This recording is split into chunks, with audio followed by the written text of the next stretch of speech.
वंदे पुरुषोत्तमम। परम प्रेममय श्री श्री ठाकुर जी की वाणी। इष्ट प्रसंग प्रथम खंड से एकांश। तीसरे पहर में 4 बजते न बजते श्री श्री पितृदेव शोरसी भवन से चल पड़े ठाकुर बंगला की ओर। नित्य दिनों की भांति साथ में अगणित भक्तगण हैं। श्री श्री पितृदेव अनेकों काम रहने पर एक काम को दूसरे पर भी थोपा जा सकता है। बहुधा मनुष्य नहीं कर पाता है, क्योंकि वह सोचता है कि उसका प्रभाव नष्ट हो जाएगा।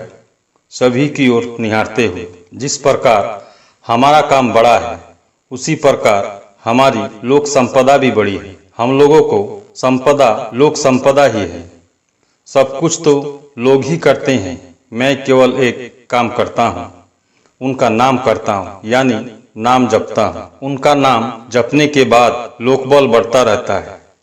बचने के लिए जिस प्रकार हार्टबीट की जरूरत है, उसी प्रकार इष्टकार के लिए नाम करने की जरूरत है। इष्टकार करने के समय किसी तरह का समझौता नहीं होना चाहिए, यानी कोई समझौता नहीं होना चाहिए।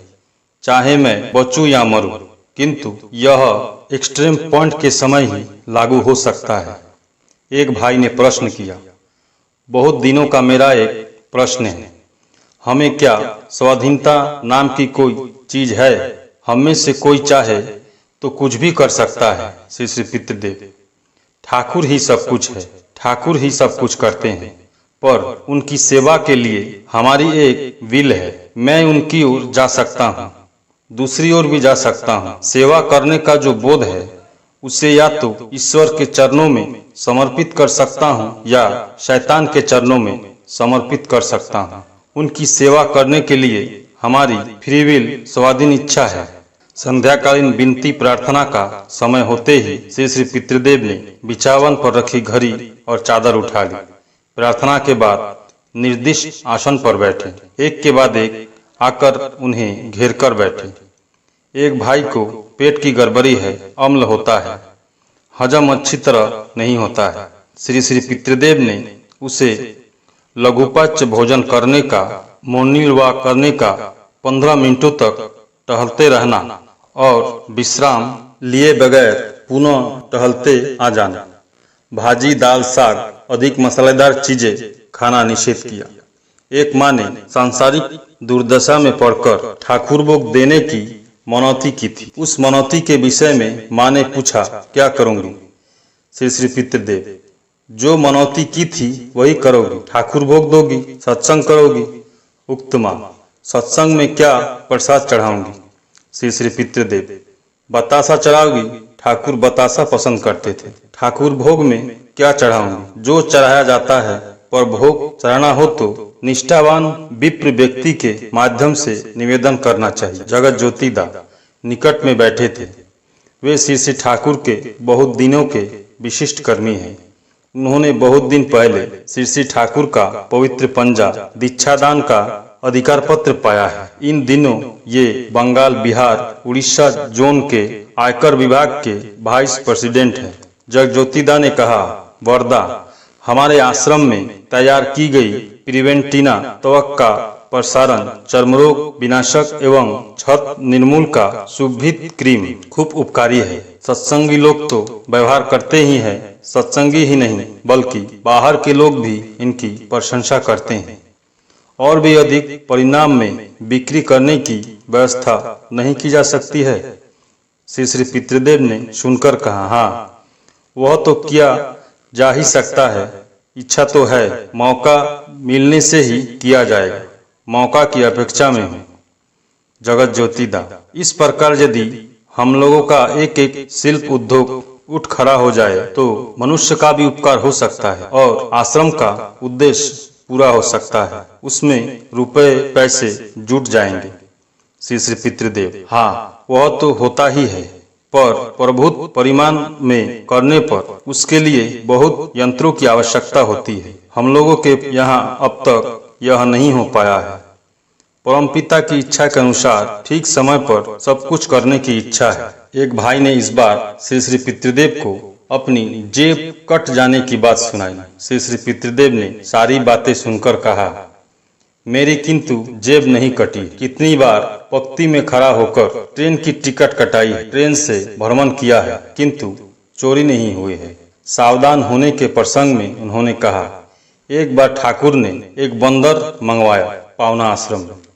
वह बंदर सबके घर में जाकर खाने की चीजें खाकर चला आता था। देखा जाता था कि किसी के यहाँ वह बना हुआ भात लेकर भाग आया है तो किसी का कपड़ा लेकर भाग आया है। उसके द्वारा किए गए उत्पात के विषय में सभी ठाकुर से कहने लगे। ठाकुर ने उनकी बातें सुनकर कहा, बंदर का काम तो बंदर करेगा ही, तुम लोग सहज रह सकते हो। बाद में ठाकुर को यह कहते हुए सुना, तुम लोगों को सब समय सतर्क रहने के लिए ही बंदर मंगवाया। परम प्रेममय श्री श्री ठाकुर की भूतपूर्व लोक शिक्षा की कहानी ने उपस्थित लोगों को हृदय को आत्मदास से संचित कर दिया।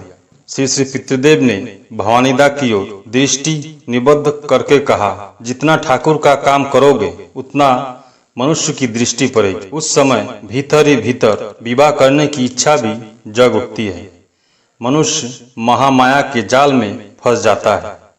थोड़ी देर रुककर उन्होंने पूछा, क्या तुम्हें विवाह करने की इच्छा होती है? भवानीदा ने गर्दन हिलाकर जब असम्मति व्यक्त की तो उन्होंने कहा, यदि ऐसी इच्छा जगे तो मुझे कहना, अन्यथा बहुत दिक्कतों में पड़ जाओगे। अभी यहाँ वहाँ जाते हो, दीक्षा होती है, उस समय सब बर्बाद हो जाएगा। उन्होंने बाद में कहा, दीक्षा लेने वाले का नाम पता रजिस्टर में लिख लोगे। साथ ही साथ हर दिन ठाकुर की पुस्तकें पढ़नी चाहिए, अभ्यास करना चाहिए। सिर्फ दौड़ धूप करने से लाभ क्या है? ज्योतिदा भवानीदा के अति निकट में ही बैठे थे। श्री श्री पितृदेव उस ओर दृष्टि डालते हुए बोले, ज्योति की तबीयत अच्छी है ना? ज्योतिदा, जी हाँ। श्री श्री पितृदेव, नाम ध्यान ठीक से होता है? चलते फिरते करता हूँ, बैठकर नाम ठीक तरह नहीं हो पाता है। श्री श्री पितृदेव, 2 मिनट भी करना चाहिए। अनुराग सहित 2 मिनट करने से ही होता है। 5, 10, 20 मिनट, आधा घंटा करते करते होता है। दीक्षा के समय हमने जो संकल्प लिया है उन्हें अभ्यास में लाना चाहिए। वैसे न हो तो गो बेटवीन हो जाता है। इस बार श्री श्री पितृदेव ने स्वस्ति वाहिनी के कर्मियों से पूछा, तुम लोग ठाकुर के निकट क्या कहकर प्रार्थना करते हो? भवानी, तुम क्या कहते हो? ज्योति भवानीदा ज्योतिदा ने प्रार्थनाकालीन गोपन बातों को इष्ट प्रतिभु श्री श्री पितृदेव के निकट ज्ञापन किया। उनकी बातों को सुनकर उन्होंने कहा, वह तो अच्छा ही है, वह चाह तो अपने लिए नहीं है। पूर्व बातों के प्रसंग में उन्होंने कहा, ठाकुर के निकट लोग सुख शांति रुपए पैसे की मांग करते हैं, किंतु प्रथम से अपने लिए विपदा आपदा ही प्रार्थना करता हूँ। देखता हूँ कि विपदा आपदा आती है और पुनः चट दूर हो जाती है। श्री श्री पितृदेव कहने लगे, एक दिन ठाकुर खगेन पापादार के मकान के निकटवर्ती मैदान में बैठे थे। ठाकुर प्राय वहां पर बैठा करते थे। मैं ठाकुर के निकट खड़ा था। सरोजनी माँ तंबाकू भरकर ठाकुर को दे रही थी। हठात बचपन की घटना याद पड़ गई। टीका लेने पर मुझे खूब ज्वर हो जाता था। ज्वर में बेहोश था। यंत्रण भी खूब थी। मेरी दादी आकर मेरी पीठ और माथे पर हाथ सहलाने लगी। बोली, परम पिता से प्रार्थना करो, छूट जाएगा। किंतु मुझसे वह भी संभव नहीं हुआ। मैं वैसा नहीं कर सका। जो ही वह घटना मेरे मन में ताजी हुई कि ठाकुर ने मेरी ओर देखते हुए कहा, अपने लिए भी परमपिता से प्रार्थना करनी चाहिए। मैंने सुना, कुछ बोला नहीं, किंतु बचपन से ही अपनी रोग मुक्ति के लिए वैसी प्रार्थना नहीं की, इसलिए अभ्यास बशत अभी वैसा नहीं होता है। भूल से भी किसी दिन वैसी प्रार्थना नहीं कर सका।